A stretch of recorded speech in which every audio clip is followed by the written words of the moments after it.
For most people, anyway. She pulled back from the window and returned to wiping down the tables, the damp cloth moving in methodical circles across the dark wood surfaces.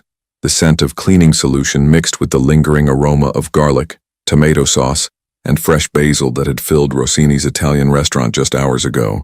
Now, at nearly 10 o'clock, the place stood completely empty. The last customers had left around 8:30, families rushing home to wrap presents and prepare for tomorrow's celebrations. Emma was 23 years old, though some days she felt much older. Her dark brown hair was pulled back in a practical ponytail, a few strands escaping to frame her tired face. She wore the standard black pants and white button-down shirt required of the restaurant staff, though the apron she'd worn during service now hung on a hook near the kitchen door.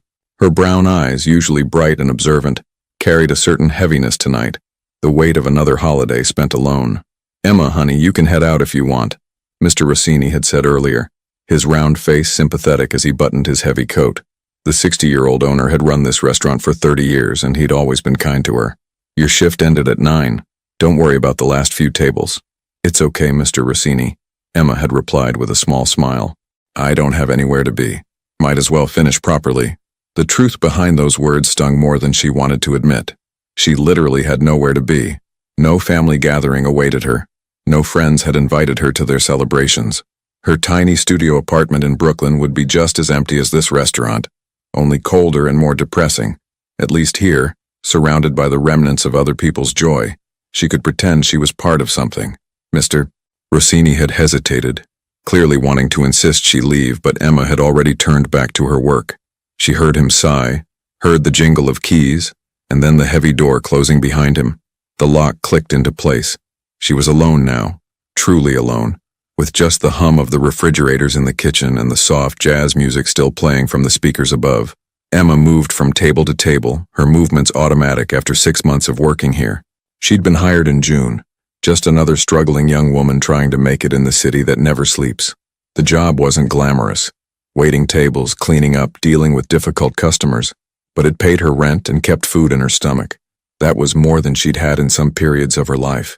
The memories crept in uninvited, as they often did during quiet moments. Emma had grown up in the foster care system, bouncing from home to home throughout her childhood. Some families had been kind, others had viewed foster children as little more than a source of extra income. She'd never been adopted, never found that permanent place where she truly belonged.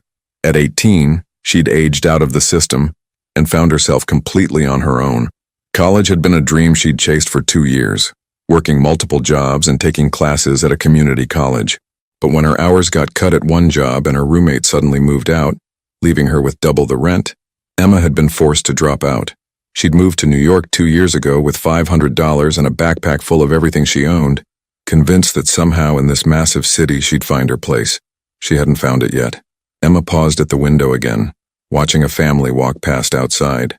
A mother and father held the hands of a small child between them, swinging the laughing girl between them as they walked. The child wore a red coat with white fur trim, and her joy was visible even through the glass and falling snow. Emma felt something twist in her chest. Not quite jealousy, but a deep, aching loneliness that had been her constant companion for as long as she could remember. She turned away quickly, blinking back the tears that threatened to form. Crying wouldn't change anything. It never had. The next table needed attention, and Emma focused on that, on the simple concrete task in front of her. Wipe the surface, check for crumbs, straighten the salt and pepper shakers, make sure everything looked perfect for tomorrow's customers. Tomorrow the restaurant would be closed, but they'd reopen the day after Christmas, and Mr. Rossini insisted everything should be spotless. Tomorrow Emma would spend the day alone in her apartment, probably watching old movies and pretending she didn't notice it was a holiday. She'd done it before. Thanksgiving had been the same. She'd bought herself a small turkey sandwich from the deli downstairs and watched the parade on her small television. It was fine. She was used to it. The jazz music shifted to a new song, something slower and more melancholy. Emma recognized it. Billie Holiday, singing about dreams and heartache. How appropriate. She'd finished about half the tables when she heard something that made her freeze. The sound of the front door opening. Emma's head snapped toward the entrance, her heart suddenly pounding. Mr. Rossini had locked that door. She'd heard it. Had someone broken in? Her mind immediately went to worst-case scenarios, robberies, attacks, all the dangers that came with being a young woman alone in an empty building late at night. But the figure that stepped through the door wasn't what she expected. It was a child. A little girl, no more than 6 or 7 years old, stood in the doorway. She wore an expensive-looking navy blue coat with gold buttons, and her dark hair fell in perfect curls around her shoulders. Her eyes were a striking hazel green, and they surveyed the empty restaurant with open curiosity, rather than fear. Behind her, partially obscured by the falling snow, Emma could see a large figure, a man, tall and broad-shouldered, wearing a dark suit despite the cold. He remained outside, watching, but making no move to follow the child in. "Hello?"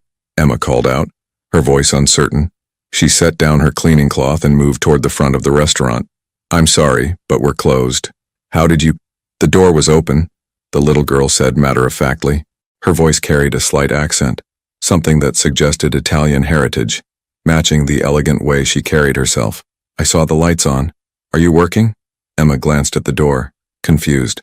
She was certain Mr. Rossini had locked it. Maybe he'd forgotten, or maybe this child was lying. But why would a child lie about something like that? "Yes, I'm just finishing cleaning," Emma replied, trying to sound friendly despite her confusion and slight alarm. "But we're not serving food right now. Are you lost? Is that your father outside?" The girl glanced back at the man waiting in the snow, then returned her attention to Emma. "That's Giovanni. He works for my father. We were driving past and I saw you in here. You're all alone." There was something in the way she said it, "You're all alone," that made Emma's throat tighten. It wasn't accusatory or pitying. It was simply an observation, delivered with the straightforward honesty that only children possess. "I'm finishing my work," Emma said, offering a small smile.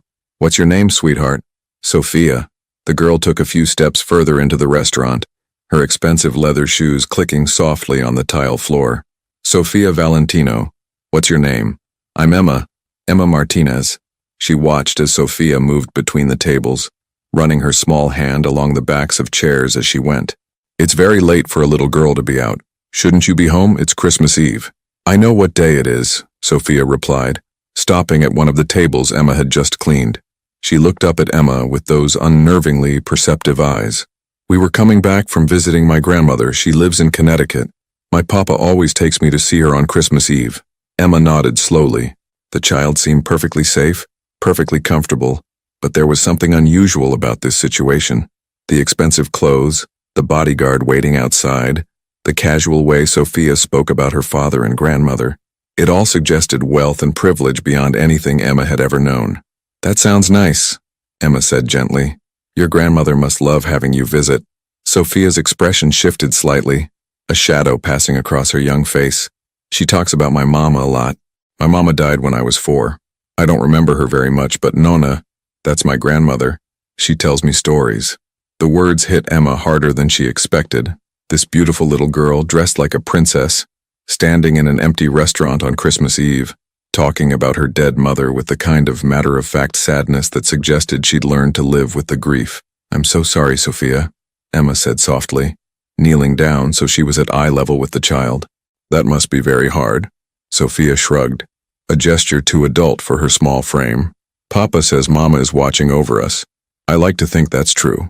She paused, studying Emma's face with unsettling intensity. "Are your parents watching over you too?" The question, delivered with such innocent directness, made Emma's carefully constructed walls crack just a little. I never really knew my parents," she admitted. "I grew up in foster care, different families, different houses." "So you're alone," Sophia said again, and this time there was definitely sympathy in her voice. "Like me, except I have Papa and Nona and lots of people at our house, but sometimes I still feel alone, especially without Mama." Emma felt tears prickling at her eyes again, but she blinked them away. "I think everyone feels alone sometimes, even when they're surrounded by people." They stood there in silence for a moment, this unlikely pair, a lonely waitress and a wealthy child, connected by the strange emptiness that can exist even in the fullest of lives. "Why are you working on Christmas Eve?" Sophia asked suddenly. "Don't you have somewhere to be?" It was the same question Emma had been avoiding asking herself all day. "No," she said simply. "I don't have family to celebrate with, so I figured I might as well work. At least here I'm doing something useful." Sophia's eyes widened slightly, and Emma could see the wheels turning in the child's mind. "You're going to be alone tonight? On Christmas Eve? And tomorrow too?" "It's okay," Emma said quickly, standing back up. I'm used to it. Really, I'll be fine. But Sophia was already shaking her head, her curls bouncing with the movement. She turned and ran toward the door, pushing it open and calling out to the man waiting outside. Giovanni, come here, I need to talk to Papa. Emma watched in confusion as Sophia disappeared into the snow, heard muffled voices, and then saw a new figure emerge from a black luxury car that had been idling at the curb. Even from a distance, even through the falling snow, Emma could sense the power and authority of the man who stepped onto the sidewalk. He was tall, well over 6 feet, with broad shoulders that filled out his expensive black wool coat. His dark hair was styled perfectly, barely disturbed by the snow, and even from here, Emma could see the sharp angles of his face, the strong jaw, the kind of commanding presence that made people stop and pay attention. This had to be Sophia's father. He leaned down as Sophia spoke animatedly to him, her small hands gesturing toward the restaurant. Toward Emma, the man listened, his expression unreadable, then nodded once. He straightened up and began walking toward the restaurant entrance, his stride confident and purposeful. Emma's heart began to race. She smoothed down her shirt self-consciously, suddenly very aware of how she must look, tired, disheveled, clearly exhausted from a long day of work. This man, whoever he was, radiated wealth and power, the kind of person who probably never even noticed people like her. The door opened, and he stepped inside, Sophia bouncing in behind him. Giovanni, the bodyguard, remained outside, a silent sentinel in the snow. Up close, Sophia's father was even more imposing. He appeared to be in his late 30s, with dark eyes that seemed to assess everything in a single glance. His features were distinctly Italian: strong nose, full lips, olive skin that suggested Mediterranean heritage. He wore a perfectly tailored suit under his coat, and a watch that probably cost more than Emma made in a year glinted on his wrist. But what struck Emma most was the way his expression softened when he looked down at his daughter. The intimidating authority melted away, replaced by genuine affection and patience. Papa, this is Emma, Sophia announced, tugging on her father's hand. She's all alone on Christmas Eve. She doesn't have any family. She's going to spend tomorrow by herself. Emma felt her face flush with embarrassment. Sophia, you don't have to. Is this true? The man's voice was deep and smooth with just a trace of an Italian accent. His eyes fixed on Emma, and she felt pinned under that gaze like he could see through all her defenses to the lonely truth beneath. Yes, but it's fine, Emma stammered. I'm used to it. Your daughter is very kind to be concerned, but really, I'll be okay. He studied her for a long moment, and Emma couldn't read what he was thinking. Then Sophia tugged on his hand again. Papa, we should invite her to our house for Christmas. She shouldn't be alone. Emma's eyes widened. Oh no, that's really not necessary. I couldn't possibly. Sophia, her father said gently, we can't just invite strangers into our home. But Sophia was undeterred, her young face set with determination. You always say that Christmas is about family and kindness. That's what Mama would have wanted. Emma is nice, I can tell, and she's all alone, Papa. On Christmas, the man looked down at his daughter, something complicated passing across his features. Emma could see the internal struggle, the desire to protect his child versus the desire to honor her compassionate heart. Then he looked back at Emma, and their eyes met. In that moment, Emma saw something she hadn't expected. Recognition, not of her specifically, but of loneliness, of loss, of the weight that comes from carrying grief. This man, for all his wealth and power, understood what it meant to be alone. My name is Marco Valentino, he said formally, extending his hand. Sophia is right. We shouldn't let you spend Christmas alone if you have nowhere else to be. Emma hesitated, staring at his outstretched hand. This was insane. You didn't just go home with complete strangers, especially wealthy strangers with bodyguards and luxury cars. Every practical instinct she had was screaming at her to politely decline, to finish her work, to go back to her small apartment where at least she knew what to expect. But then she looked at Sophia, whose eyes were bright with hope and something like pleading, and she thought about tomorrow, waking up in her cold apartment, the silence, the endless empty hours stretching ahead of her. I don't want to intrude, Emma said quietly. You don't even know me. Papa, Sophia said insistently. Please. Marco Valentino looked at his daughter, then back at Emma. Our home is in the Hamptons, about 2 hours from here. We have more than enough space, and Sophia would be delighted to have company. I promise you, Miss Martinez, you would be a welcome guest.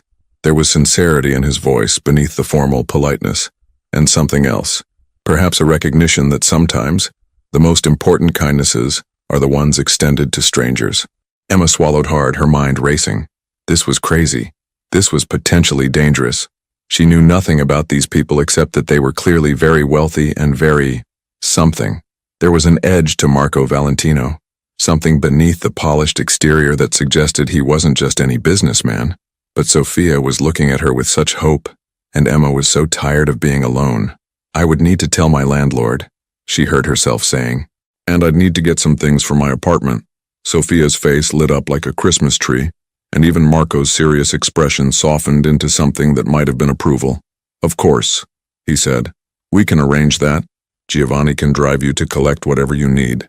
20 minutes later, Emma found herself in the back seat of the most luxurious car she'd ever seen, watching the snow-covered streets of Manhattan slide past the window. Sophia sat beside her, chattering excitedly about their house, about Christmas traditions, about everything and nothing.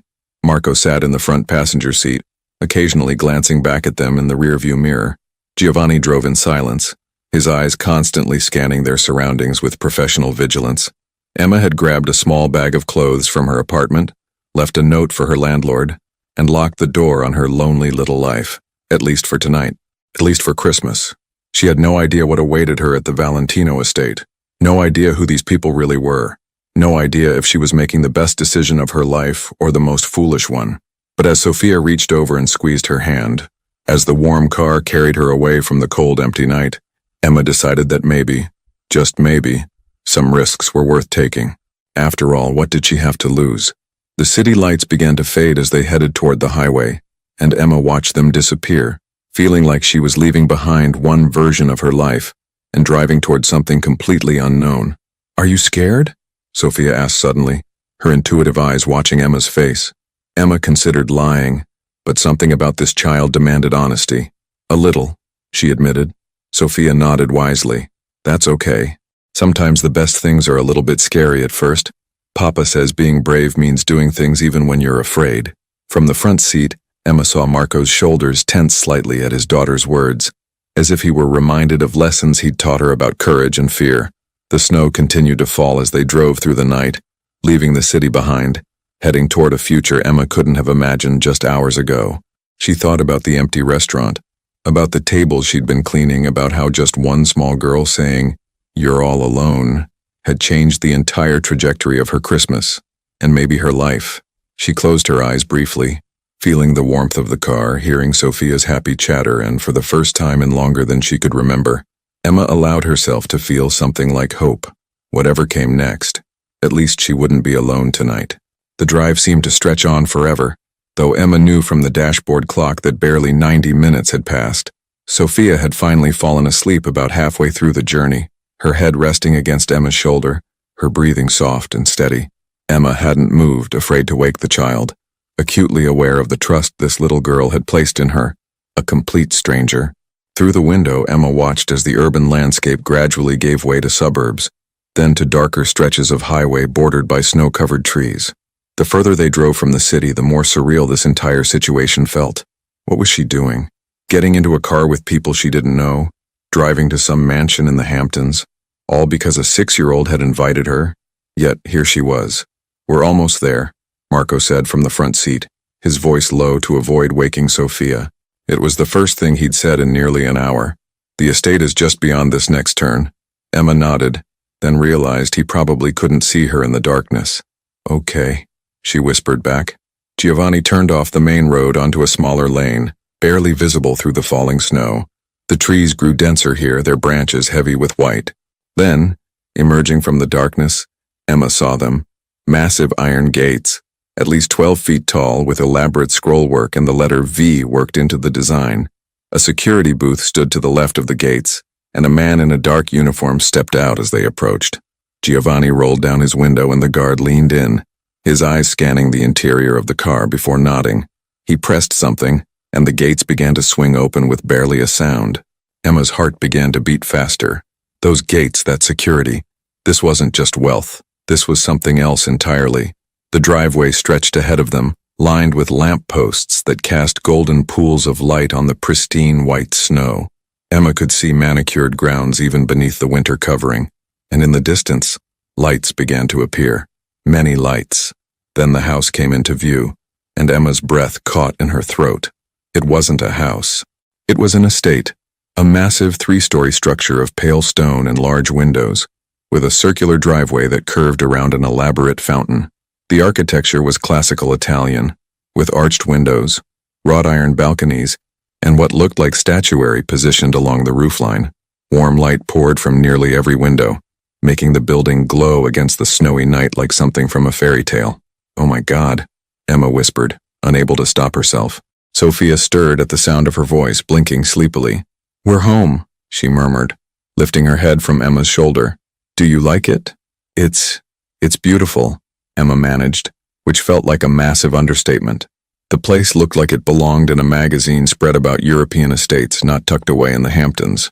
Giovanni pulled the car to a stop in front of the main entrance, where wide stone steps led up to massive wooden doors. Before Emma could fully process what was happening, those doors opened and several people emerged. Staff, Emma realized, dressed in formal attire, ready to assist with their arrival. Marco stepped out of the car first, then opened the back door for Sophia. The little girl climbed out eagerly, then turned back to look at Emma with an encouraging smile. "Come on, don't be nervous." Easy for her to say. This was her home. For Emma, this felt like stepping into a completely different world, one where she definitely didn't belong.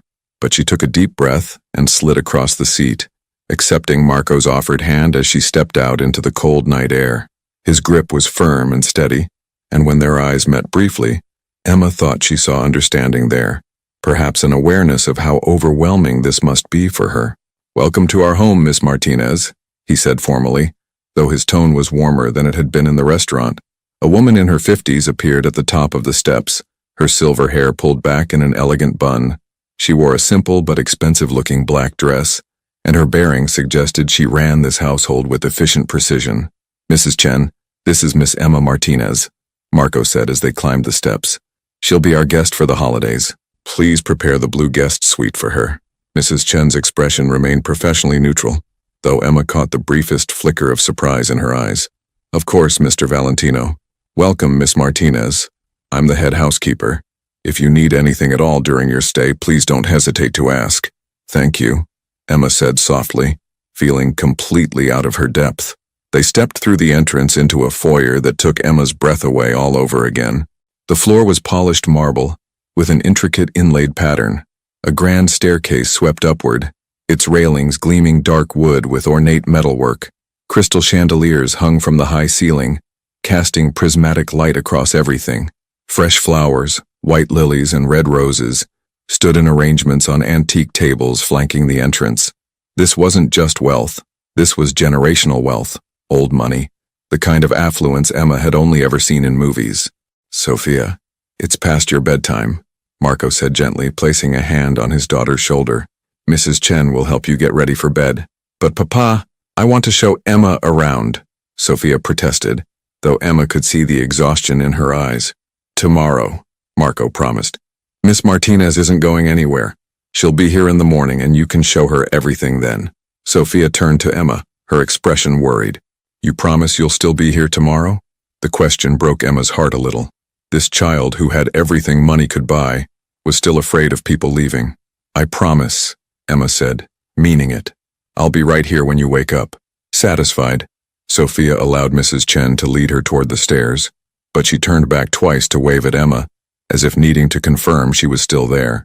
Once Sophia had disappeared upstairs, the atmosphere in the foyer shifted. Marco turned his full attention to Emma, and she felt the weight of his scrutiny. In the better light, she could see more details, the fine lines around his eyes that spoke of stress and sleepless nights, the careful way he held himself, as if constantly aware of being watched and judged. "I imagine you have questions," he said simply. Emma almost laughed. "About 1,000 of them." A slight smile touched his lips, the first real smile she'd seen from him. "Come, let's talk in my study. Mrs. Chen will have someone bring your bag to your room." He led her through the house and Emma tried not to gape at everything they passed. Paintings that looked like they belonged in museums.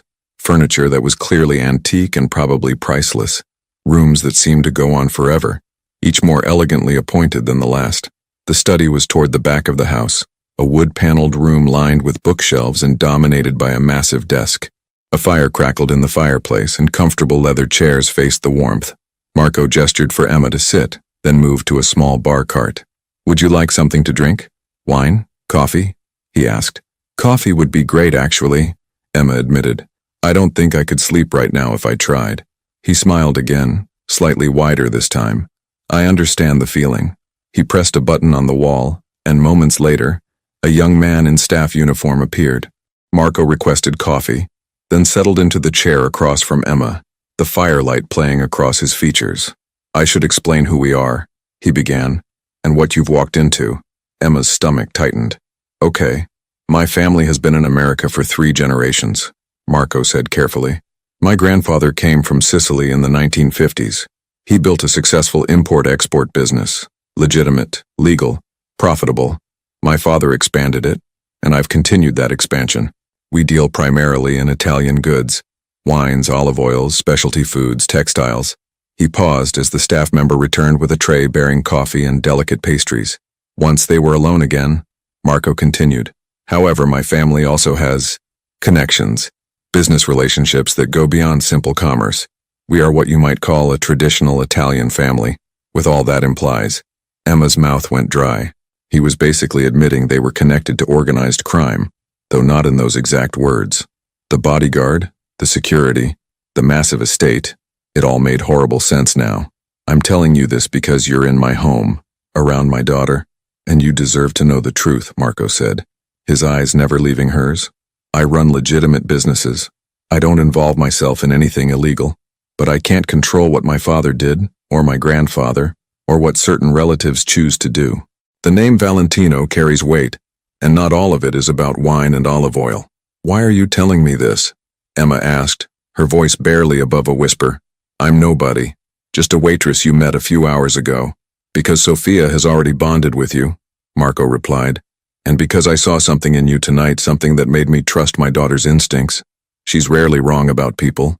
The coffee sat untouched between them as Emma tried to process everything. She should be terrified. She should make an excuse and call a cab back to the city. But instead, she found herself asking, what happened to Sophia's mother? Pain flashed across Marco's face, quickly controlled but unmistakable. "Isabella died 2 years ago. Cancer. She was sick for a long time, but she fought hard, tried every treatment. In the end, nothing worked." "I'm so sorry," Emma said softly, and she meant it. "Sophia was only 4 when we lost her," Marco continued, his voice thick with emotion. "She doesn't remember much, just impressions, feelings. Sometimes I think that makes it harder. She knows she had a mother, knows she should miss her, but the actual memories are fading. That's why she feels alone," Emma said, understanding clicking into place. "Even surrounded by all these people, by you, by everything, she's missing that one person." Marco nodded, looking into the fire. "I try to be enough for her. I try to be both parents. But there are things a father can't provide no matter how hard he tries." They sat in silence for a moment, the fire crackling, the weight of shared grief and loneliness filling the space between them. "Why did you really invite me here?" Emma asked. "It's not just because Sophia asked, is it?" Marco looked at her, really looked at her, and Emma saw the loneliness in his eyes, the same loneliness she'd carried for so long. "Because when Sophia said you were alone on Christmas Eve, I saw your face. I recognized that look, and I thought, perhaps we could all use some company. Perhaps healing comes from unexpected places." The honesty in his words took Emma's breath away. This powerful man in his fortress of a house with all his money and connections was essentially admitting he was lonely too. "I don't understand your world," Emma said honestly. "I don't know anything about this kind of life. I grew up with nothing, moved from place to place, never knowing where I belonged. This," she gestured around them, "this is so far beyond anything I've ever experienced." "Good," Marco said simply. "Sophia doesn't need someone who understands my world. She needs someone genuine, someone kind, someone who sees her as a child and not as the Valentino heir. When she met you, she saw a person who knew what it meant to be alone. She connected with that." Emma took a sip of her coffee, buying time to think. "What exactly are you asking me?" "Stay," Marco said. "Not just for Christmas.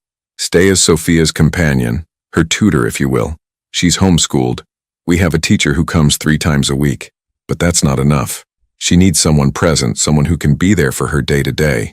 Someone who isn't staff, who doesn't see her as a job. You're offering me a position? Emma asked, stunned. I'm offering you a home, Marco corrected. Room, board, and a salary. No set hours because this isn't about punching a clock. It's about being there for a little girl who has already decided you're important. It was insane. It was dangerous. Emma knew she should refuse, should run back to her small safe life where at least she knew the rules. But that life had been so empty, so lonely. And here was an opportunity, not just for a job, not just for money, but for something that might actually matter. Can I think about it? She asked. At least through Christmas? See how things go? Marco nodded. Of course. Stay through the holidays. Get to know Sophia, get to know the house, and then decide. No pressure, no obligation. If you choose to leave, I'll make sure you're compensated for your time and that you get back to the city safely. A knock on the door interrupted them. Mrs. Chen appeared, her expression apologetic. I'm sorry to disturb you, Mr. Valentino, but Miss Martinez's room is ready. I thought she might want to rest. It's been a long evening. Emma suddenly felt the exhaustion hit her like a wave. Between her shift at the restaurant, the emotional upheaval, and the long drive, she could barely keep her eyes open. Thank you, Mrs. Chen, Marco said, standing. Emma rose as well, slightly unsteady. Miss Martinez, I hope you sleep well. Sophia will undoubtedly be knocking on your door at an ungodly hour, eager to start the day. Emma managed a tired smile. I'll be ready for her. Mrs. Chen led Emma back through the house and up the grand staircase. The second floor was just as impressive as the first, with wide hallways lined with artwork and plush carpeting that muffled their footsteps. This is the blue suite, Mrs. Chen said, opening a door near the end of the hall. Sophia's room is 3 doors down, and Mr. Valentino's private quarters are on the 3rd floor. If you need anything, there's a phone on the nightstand that connects directly to the staff quarters. Simply pick it up and someone will assist you. Emma stepped into the room and had to suppress a gasp. It was larger than her entire apartment. A 4-poster bed dominated the space, dressed in blue and white linens. French doors led to what appeared to be a private balcony. There was a sitting area with a sofa and chairs, a writing desk, and through an open door Emma could see a marble bathroom that looked like something from a spa. Her small duffel bag sat on a bench at the foot of the bed, looking completely out of place in the elegant surroundings. Your private bathroom has everything you should need, Mrs. Chen continued. Fresh towels, toiletries, robes. If you require anything else, please don't hesitate to call.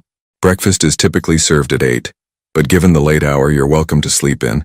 Just call when you wake and we'll bring something to your room, or you can come down to the dining room. Thank you, Emma managed. It's beautiful. Mrs. Chen's expression softened slightly. Mr. Valentino is a good man, Miss Martinez. He loves his daughter very much. Whatever brought you here tonight, I hope you'll give it a fair chance. Sophia hasn't been this excited about anything in a very long time. With that cryptic statement, the housekeeper left, closing the door quietly behind her. Alone in the enormous room, Emma walked slowly to the window. She pulled back the heavy curtains and looked out at the snow-covered grounds. Lights illuminated the paths and gardens, showing off the careful landscaping even in winter. In the distance, she could see what looked like a pool house and tennis courts. This was impossible. This couldn't be her life, even temporarily. Yet here she was.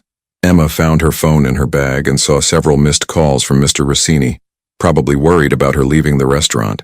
She sent him a quick text explaining that she was safe, that she'd met some people who'd invited her to spend the holidays with them, and that she'd be back after Christmas to discuss her schedule. His response came immediately. Emma, I'm just glad you're not alone tonight. Merry Christmas, sweetheart. Be safe. Tears pricked at Emma's eyes. Mr. Rossini had always been kind, but this simple message of care and concern touched something deep in her heart.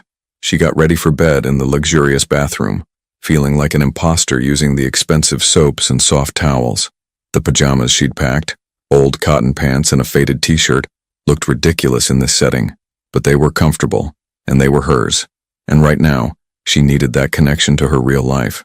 The bed was incredibly comfortable, the mattress perfectly firm, the pillows soft as clouds.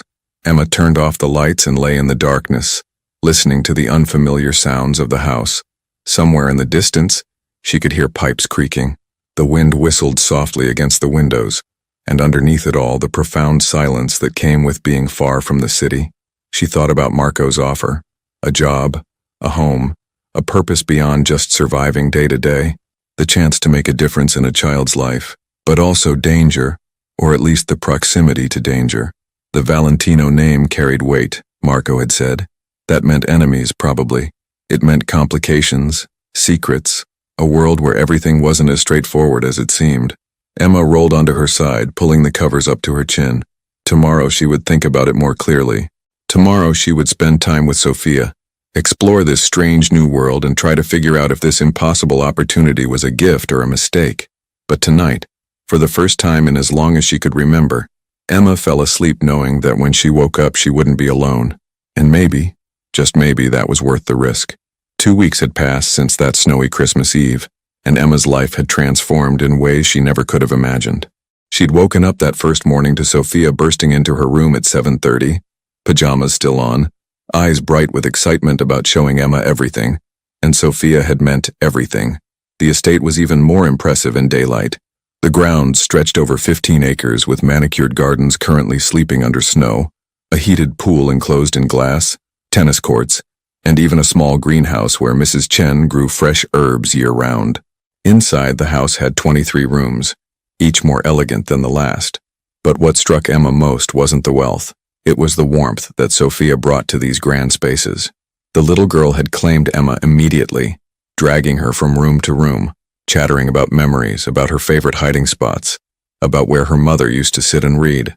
Now, on a gray January morning, Emma sat at the kitchen table helping Sophia with mathematics, while Mrs. Chen prepared lunch nearby. The kitchen was enormous but surprisingly cozy, with copper pots hanging from the ceiling and a large window overlooking the snow-covered rose garden. If Maria has 12 cookies and gives 3 to her brother, how many does she have left? Emma read from the workbook. Sophia scrunched up her face in concentration, counting on her fingers. 9. Perfect, Emma praised, and Sophia beamed with pride. The formal tutor, Miss Peterson, came 3 afternoons a week to cover the core curriculum, but Emma had discovered she enjoyed teaching Sophia during their time together. The girl was bright and curious, asking endless questions about everything from why snow was white to whether the stars had names. Emma? Sophia asked suddenly, setting down her pencil. Are you happy here? The question caught Emma off guard. What makes you ask that, sweetheart? Sometimes you get a sad look on your face, Sophia observed with that unnerving perceptiveness, like you're thinking about something that makes you miss being somewhere else. Emma reached over and tucked a curl behind Sophia's ear. I am happy here, happier than I've been in a long time. Sometimes I just can't believe this is real, that I get to spend my days with you. It was the truth. These 2 weeks had been the most content Emma had felt since she could remember. She had purpose here. She had Sophia's laughter and constant companionship, and she had Marco's quiet presence, always respectful, always kind, but increasingly more present in her daily life. He joined them for breakfast most mornings, listening to Sophia's excited plans for the day. He returned in the evenings in time for dinner, during which Sophia would recount everything they'd done. And sometimes after Sophia went to bed, he and Emma would find themselves talking in the library or the study, conversations that stretched late into the night about books, about life, about loss and healing.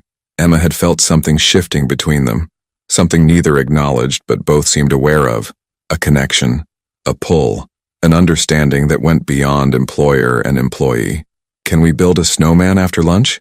Sophia asked, already moving past her moment of worry. A really big one?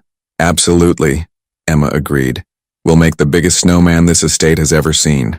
Mrs. Chen smiled from where she stood preparing sandwiches. The housekeeper had warmed to Emma over the past 2 weeks, seeing how genuinely Sophia had attached to her. The rest of the staff had followed suit, accepting Emma's presence with varying degrees of friendliness. Only Giovanni, the bodyguard, remained somewhat distant, always professional, always watching but never quite relaxed around her. Emma understood why. His job was to protect the Valentino family, and she was still an unknown quantity.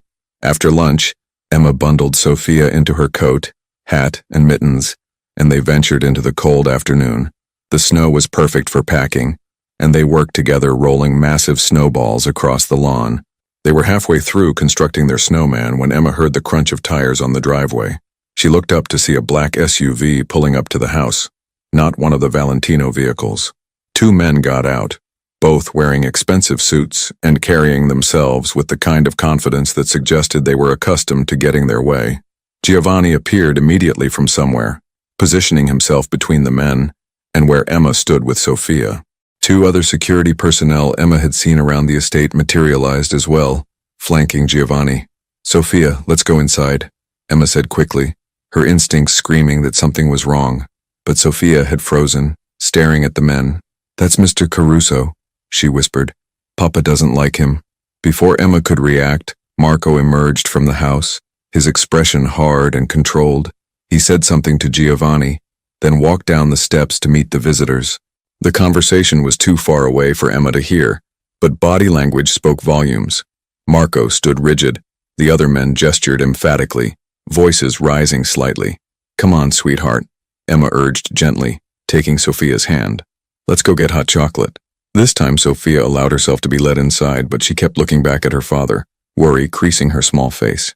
Emma brought her to the kitchen, where Mrs. Chen immediately understood the situation and busied herself making elaborate hot chocolate with whipped cream and marshmallows. Emma stood by the window, watching the scene outside.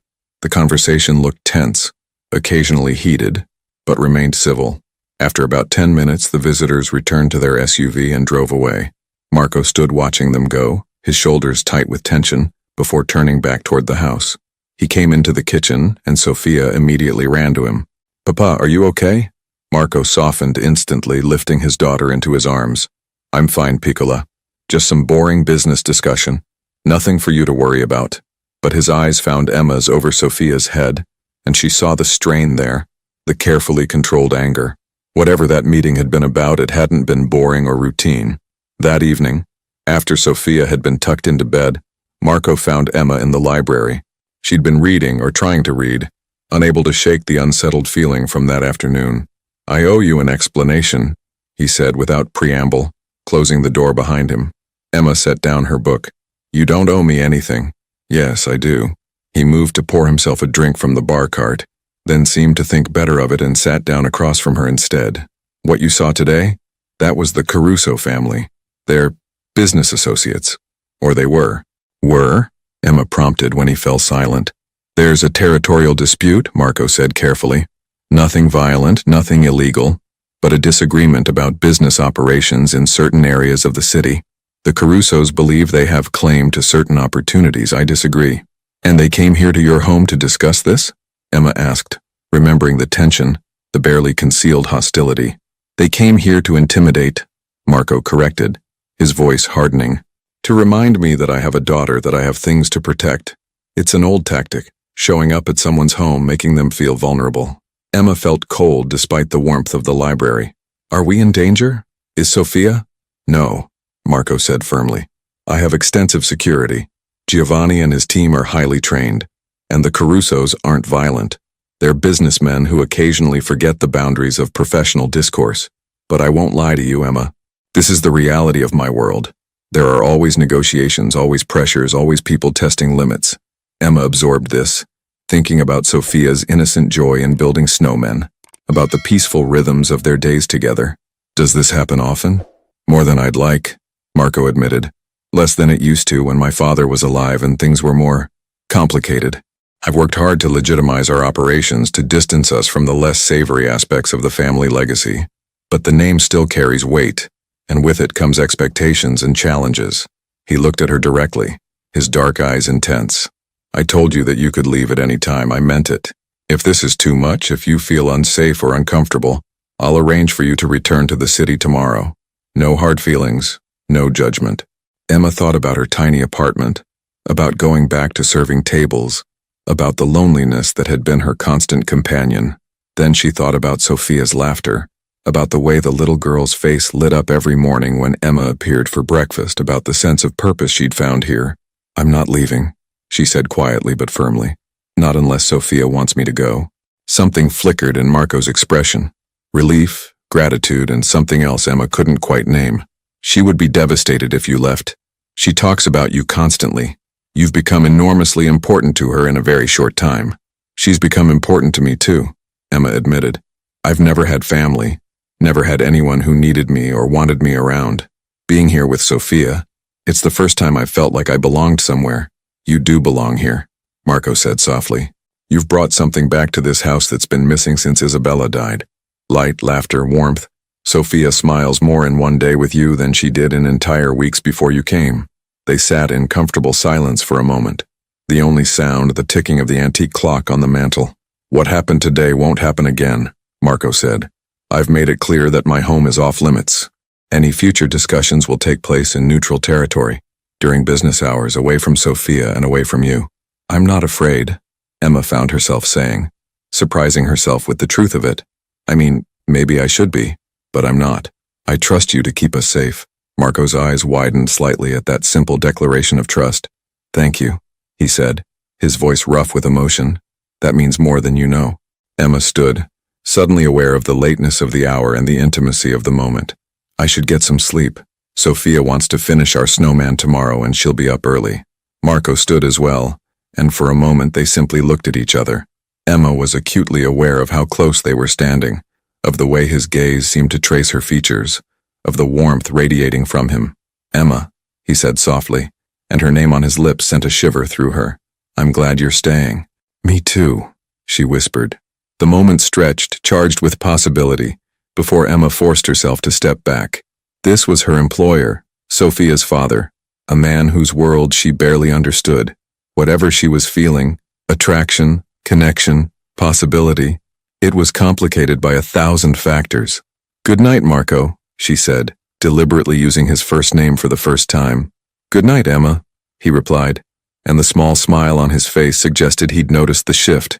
Emma left the library, her heart racing, her mind spinning. She climbed the stairs to her room, passing Sophia's door and pausing to listen. Soft, even breathing confirmed the child was deep asleep.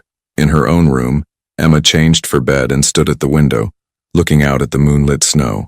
She could see their partially finished snowman, a testament to the simple joy of the afternoon before things had gotten complicated. But maybe complicated wasn't necessarily bad.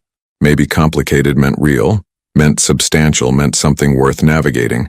Emma thought about the choice she'd just made, to stay, knowing the challenges, understanding the risks. She thought about Marco's barely concealed relief when she'd declared she wasn't leaving. She thought about the way something had shifted between them tonight, an acknowledgement of feelings neither was quite ready to voice. Most of all, she thought about Sophia, sleeping peacefully down the hall, trusting that Emma would still be there in the morning. And Emma would be. Whatever came next, business disputes, rival families, complicated feelings for Sophia's father, she would face it. Because for the first time in her life, Emma had found something worth fighting for, a place to belong, a child who needed her, and maybe, just maybe, something more.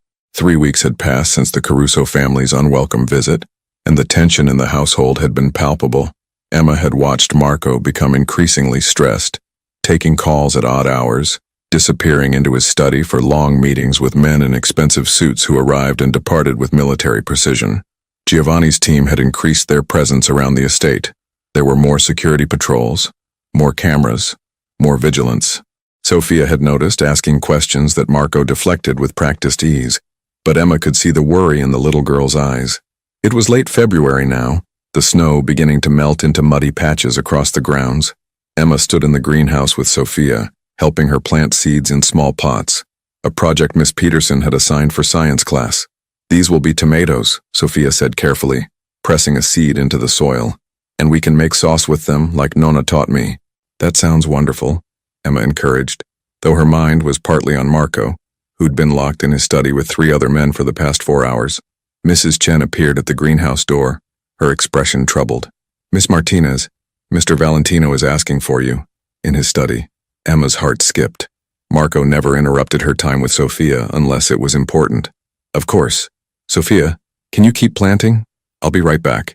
Is Papa okay? Sophia asked, dirt-smudged hands pausing their work. I'm sure he's fine, Emma assured her, though she wasn't sure at all. Keep working on your garden, sweetheart. Emma walked quickly toward the house, wiping her hands on her jeans. When she reached the study, Giovanni stood outside the door, his expression unreadable as always. He nodded and opened the door for her. Inside, Marco stood by the window looking out at the grounds. 3 other men sat in chairs facing his desk. Older men in their 50s and 60s with the kind of weathered faces that suggested they'd seen and survived a great deal. They all turned to look at Emma as she entered, their expressions ranging from curious to skeptical. Emma, thank you for coming, Marco said, turning from the window. His face looked drawn, exhausted. Please sit down. Emma took the empty chair near the door, suddenly very aware that she was wearing gardening clothes, her hair pulled back in a messy ponytail, probably with dirt on her face. These men were all in tailored suits, and she felt completely out of place. Gentlemen, this is Emma Martinez, Marco said formally. She's Sophia's companion and has become an integral part of our household.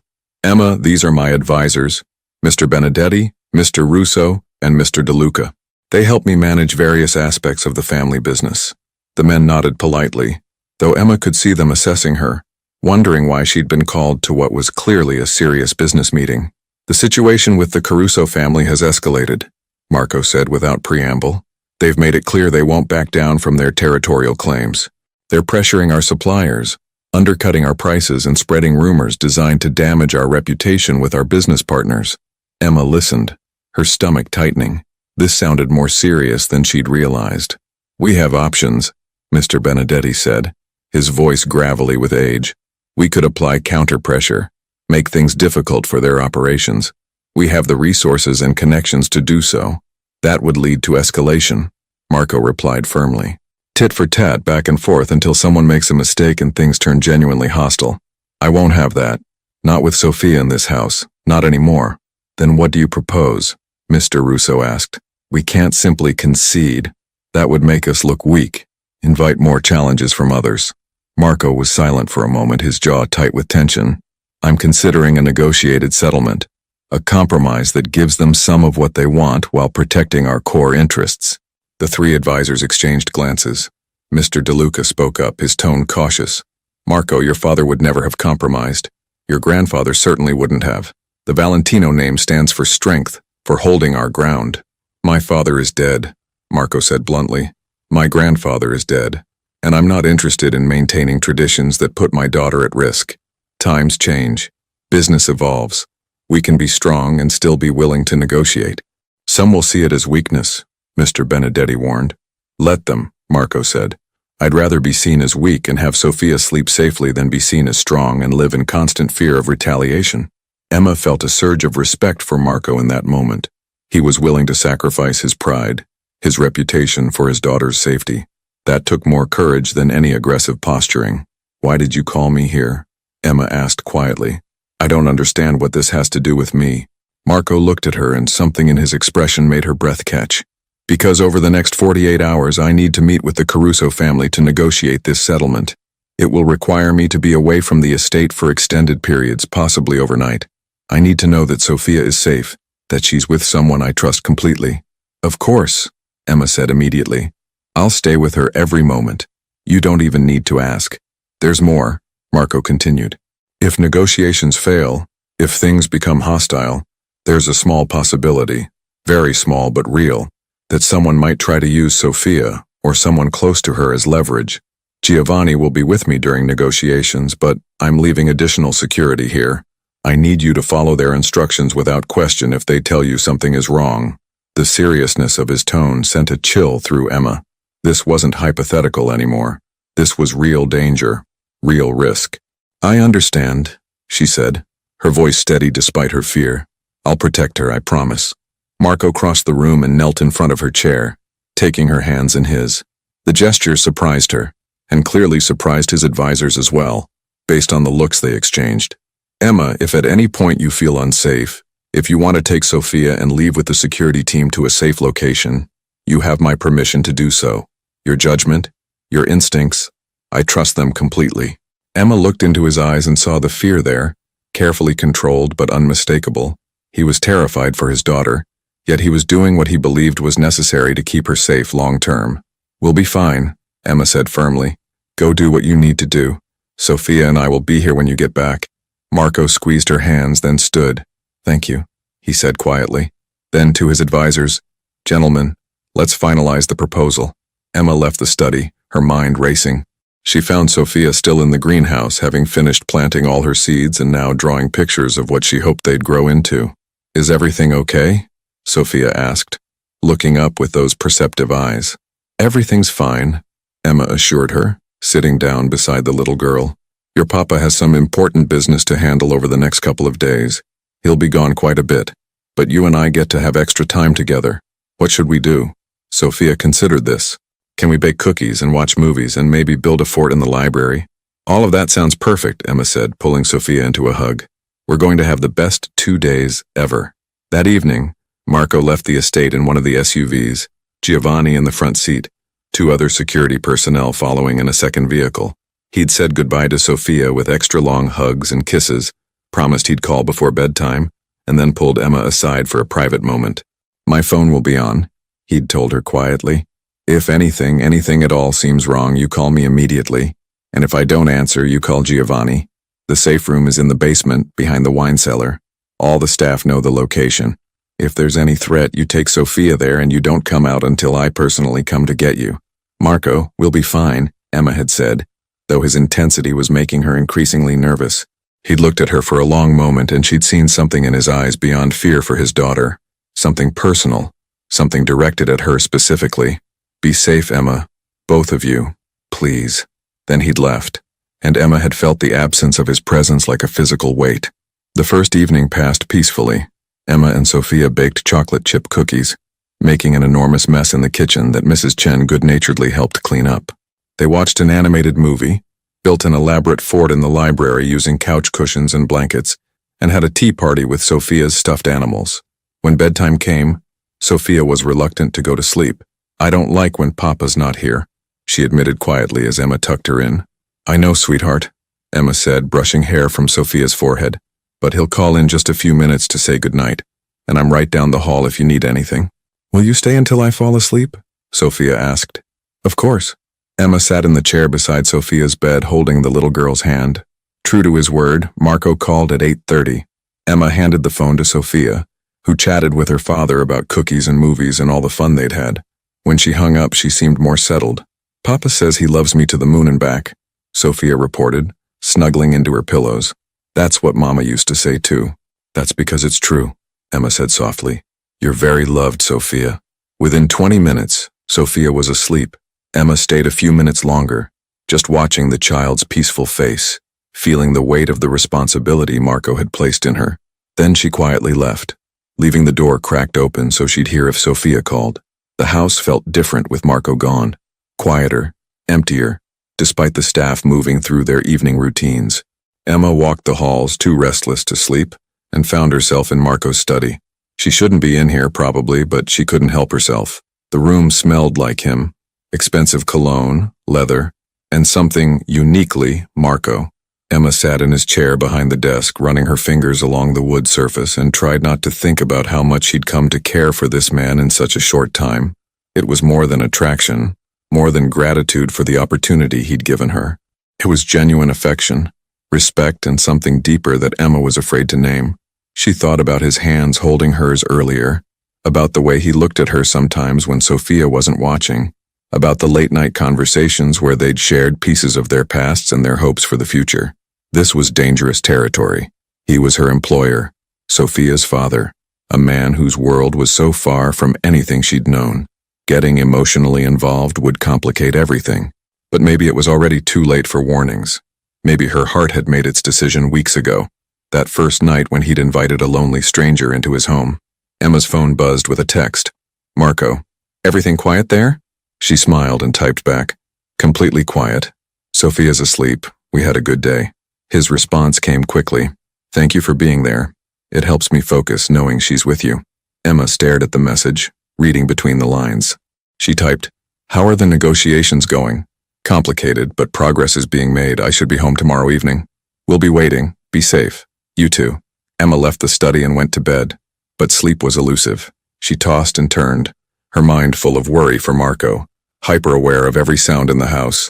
When she finally dozed off, it was past 2 in the morning. She woke to screaming. Emma bolted upright, her heart pounding, instantly alert.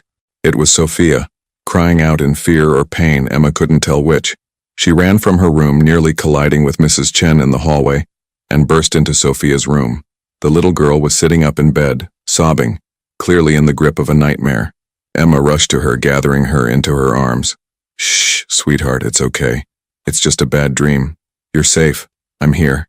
Sophia clung to her, her small body shaking. There were bad men, She gasped between sobs. They were taking Papa away. And you. And I was all alone again. Emma's heart broke. Oh, Sophia, that's not going to happen. Your Papa is fine. I'm right here. Nobody's taking anyone away. Mrs. Chen appeared with a glass of water, her face concerned. Emma took it gratefully, helping Sophia take small sips until the crying subsided into hiccups. I'm scared, Sophia whispered. Something feels wrong. I can feel it. Children's intuition was remarkably accurate sometimes, and Sophia's words sent a chill through Emma. But she kept her voice calm and reassuring. Tell you what, why don't you sleep in my room tonight? We can have a sleepover, just you and me. Would that help? Sophia nodded, still clinging to Emma. Together they walked to Emma's room, Sophia carrying her favorite stuffed rabbit. Emma settled the little girl in her bed, then lay down beside her, keeping a protective arm around the child. Tell me a story, Sophia requested quietly, about when you were little. Emma searched her memory for something happy, something that wouldn't reveal too much about the loneliness of her childhood. When I was about your age, she began, I lived with a foster family that had a big dog named Charlie. He was a golden retriever and he thought he was a lapdog even though he weighed almost as much as I did. She continued the story, making up details, describing adventures with Charlie that may or may not have happened exactly as she told them. Sophia's breathing gradually evened out, and soon she was asleep again, her hand still gripping Emma's shirt. Emma lay awake, staring at the ceiling, Sophia's warm weight against her side. She thought about Marco somewhere in the city, negotiating with people who'd threatened his family. She thought about the life she'd stumbled into, about how much these people had come to mean to her, and she prayed that Sophia's nightmare was just a nightmare, nothing more. Morning came gray and cold. Emma woke to find Sophia already awake, watching her with solemn eyes. Morning, sweetheart, Emma said, stretching carefully. How are you feeling? Better, Sophia said. Sorry I woke you up. Don't ever apologize for needing me, Emma said firmly. That's what I'm here for. Now what should we do today? They went downstairs for breakfast where Mrs. Chen had prepared Sophia's favorite, pancakes with fresh berries. The day passed slowly. Emma kept Sophia occupied with activities, more baking, art projects, reading stories. But there was a tension in the air that even Sophia's cheerful determination couldn't completely dispel. Marco called twice, brief conversations that confirmed negotiations were ongoing. He sounded tired but hopeful. Tomorrow, he told Emma during the second call, we should have an agreement finalized by tomorrow afternoon. We'll be here, Emma promised. That evening after Sophia was in bed, in her own room this time, the nightmare seemingly forgotten in daylight, Emma sat in the living room with Mrs. Chen, who'd brought her tea. You've been good for them, the housekeeper said unexpectedly. Mr. Valentino and Miss Sophia. I've been with this family for 15 years, since before Sophia was born. I've watched Mr. Valentino carry grief and responsibility that would crush most men. You've brought light back into this house. Emma felt her throat tighten. I'm just doing my job. Mrs. Chen smiled knowingly. If you think this is just a job anymore, Miss Martinez, you're not paying attention. That man looks at you the way he used to look at Isabella, like you're something precious, something worth protecting. Emma didn't know what to say to that. Before she could formulate a response, Giovanni appeared in the doorway, his phone in his hand, his expression grim. Miss Martinez, Mr. Valentino needs to speak with you. It's urgent. Emma's heart dropped. She took the phone Giovanni extended, her hand shaking slightly. Marco? Emma, listen carefully. His voice was tight, controlled, but she could hear the stress underneath. The negotiations have hit a complication. The Carusos are demanding a face-to-face meeting with me alone, at a location of their choosing. My advisors think it might be a setup, a way to put pressure on me by making me feel vulnerable. Don't go, Emma said immediately. If it's not safe, I have to, Marco interrupted. If I refuse, we're back to square one and the tensions will only escalate. But I need you to do something for me. I need you to take Sophia and go to the safe room. Now, stay there with Giovanni's team until I personally come to get you. Marco, you're scaring me, Emma said, fear creeping into her voice. I'm being cautious, he replied, probably overly cautious. But I'd rather have you safe and have it be unnecessary than take any chances. Please, Emma, do this for me. Okay, Emma said, making her decision. Okay, I'll get Sophia.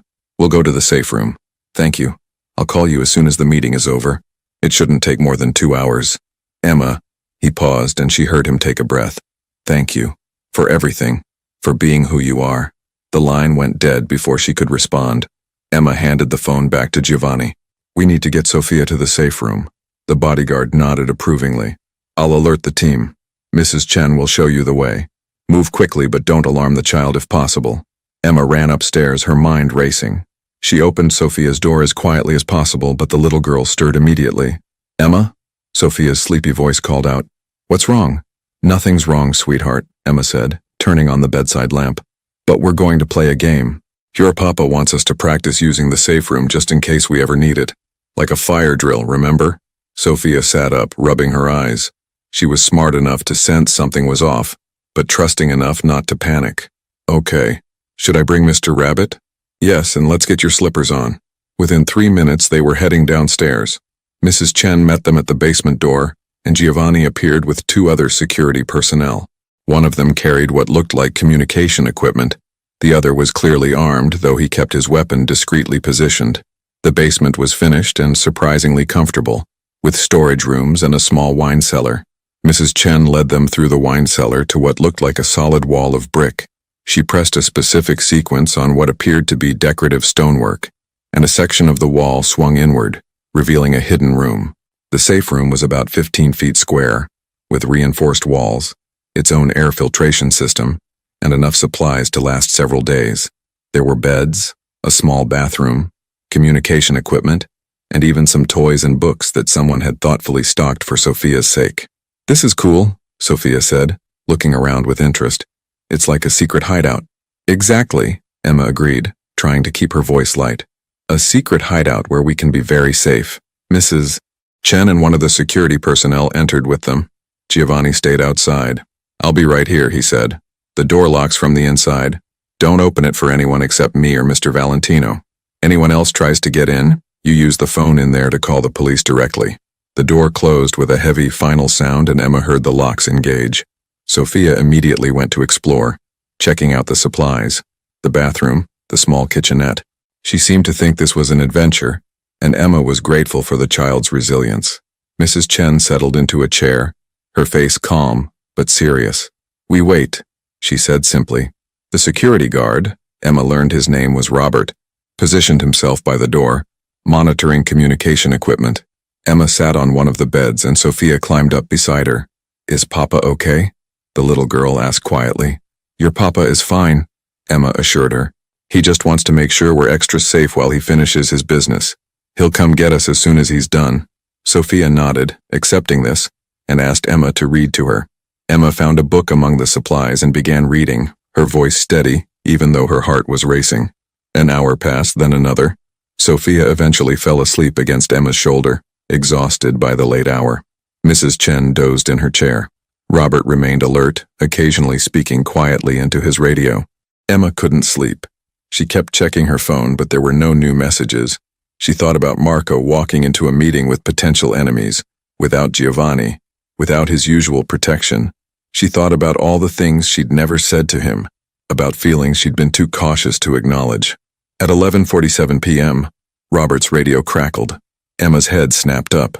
She heard Giovanni's voice, though she couldn't make out the words. Robert responded, then turned to them. "It's done," he said. "Mr. Valentino is en route. ETA 20 minutes, all clear." Emma felt her entire body sag with relief. "Thank God," she whispered. Mrs. Chen woke, smiled, and patted Emma's hand. "I told you Mr. Valentino knows how to handle himself." They waited those 20 minutes in tense anticipation. Then they heard it, the sound of the locks disengaging. The door opened, and Marco stood there, Giovanni behind him. Marco looked exhausted. His tie loosened, his hair slightly disheveled, but he was whole and safe. His eyes found Emma immediately, and the relief in his expression mirrored what she felt. Then he looked at his sleeping daughter, and something in his face softened completely. "It's over," he said quietly. "We have an agreement. The Carusos have accepted our terms. It's done." Emma carefully shifted Sophia in her arms, and Marco crossed the room in 3 strides. He lifted his daughter gently and Sophia stirred, blinking sleepily. "Papa?" she murmured. "I'm here, Piccola," he said softly. "Everything's okay. Let's go back to bed." They made their way upstairs, Marco carrying Sophia, Emma following close behind. He took Sophia to her room and laid her in bed. pulling the covers up and kissing her forehead. Sophia was asleep again before he even left the room. In the hallway, Marco turned to Emma. They stood there in the dim light, and Emma saw the toll the past 2 days had taken on him. The stress, the fear, the weight of every decision. "Are you okay?" she asked softly. Instead of answering, Marco pulled her into his arms. Emma froze for just a second, surprised, then wrapped her arms around him, holding him tightly. She could feel his heart beating against her chest, could feel the tension slowly draining from his body. "I was terrified," he admitted, his voice rough. "Not for myself, but for Sophia. And for you. The thought of anything happening to either of you." "We're safe," Emma whispered. "We're both safe. You kept us safe." They stood there for a long moment, holding each other, and Emma felt something shift between them. This wasn't employer and employee anymore. This was something deeper, something real and undeniable. When Marco finally pulled back, his hands remained on her shoulders. He looked at her with an intensity that made her breath catch. "Emma, he started, then seemed to struggle with what to say. "These past weeks, having you here, watching you with Sophia, talking with you, you've become important to me. More important than I expected. More important than is probably wise." Emma's heart raced. "Marco, I know this complicates things," he continued. "I know I'm your employer, that there are power dynamics and considerations, but I can't pretend anymore that I don't feel something for you. Something beyond gratitude or professional respect." Emma took a shaky breath. "I feel it too," she admitted. "I've been trying not to, trying to keep things professional, but I can't help it. Being here, being part of your lives, it's changed me. You've changed me." Marco's hand came up to cup her face, his thumb brushing across her cheek. "I don't want to rush you or pressure you, but I need you to know, you belong here. Not as an employee, not as Sophia's companion, but as part of our family. If you want that, if you're willing to take that risk with us." Tears filled Emma's eyes. "I want that," she whispered, "more than I've ever wanted anything." Marco smiled then, a real smile that transformed his entire face. He leaned forward slowly, giving her time to pull away if she wanted, but Emma didn't want to pull away. When his lips met hers, it was gentle and sweet and full of promise. When they finally separated, both slightly breathless, Marco rested his forehead against hers. "Sophia's birthday is in 2 weeks," he said. "I'd like you to help me plan it. Not as her companion, but as family." "I'd love that," Emma said, smiling through her tears. 2 weeks later, Sophia's birthday party was in full swing. The house had been transformed with decorations, balloons, streamers, and a banner proclaiming, "Happy 7th birthday, Sophia." Children from her class ran through the rooms under the watchful eyes of their parents and the ever-vigilant Giovanni. Emma stood in the kitchen with Mrs. Chen, preparing to bring out the elaborate princess cake they'd spent 2 days creating. She wore a blue dress Marco had insisted on buying her. "You're part of the family now," he'd said. "Let me do this." She watched through the doorway as Marco played with the children, his serious demeanor completely abandoned as he pretended to be a dragon being defeated by brave knights. Sophia's laughter rang out, pure and joyful, and Emma's heart felt so full it might burst. "He's going to propose, you know," Mrs. Chen said quietly beside her. Emma's eyes widened. "What? We've only been—" "Not marriage," Mrs. Chen clarified with a knowing smile. "Not yet, anyway. But he's going to ask you to stay permanently, to make this official. He told me yesterday he's having papers drawn up for a formal position. Sophia's guardian, essentially.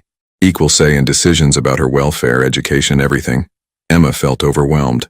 That's huge. That's legally binding. That's Marco telling you he trusts you with the most important thing in his life," Mrs. Chen corrected. "And if I'm reading the signs correctly, it's also the first step toward something more permanent between you two. He's a traditional man, Emma. He won't rush into marriage, especially with Sophia to consider, but he's laying the groundwork." Emma watched Marco lift Sophia onto his shoulders so she could see over the other children, watched the way his face glowed with love for his daughter, and thought about how her life had led her to this moment.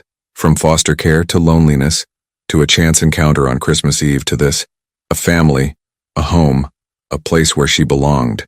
It seemed impossible, like something from a fairy tale, but it was real.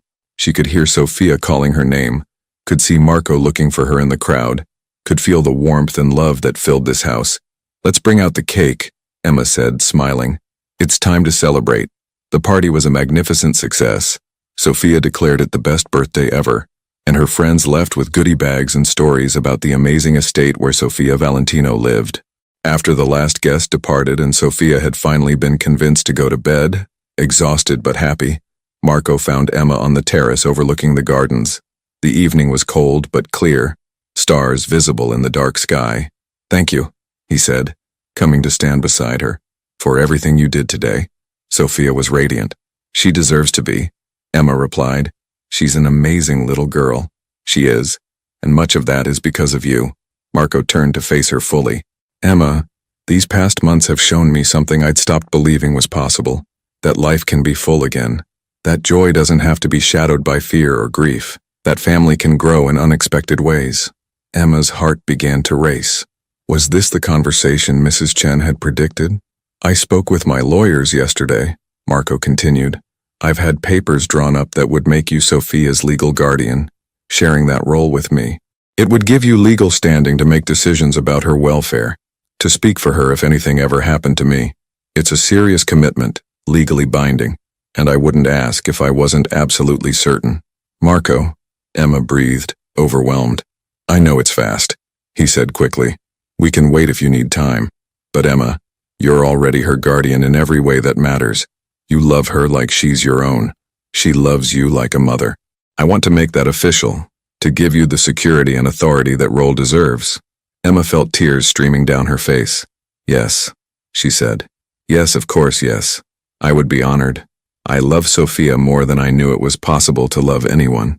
Marco smiled, relieved and happy. "There's something else," he said, reaching out to take her hands. "This isn't just about Sophia, and I think you know that. What I feel for you, Emma, I'm falling in love with you. Maybe I've already fallen.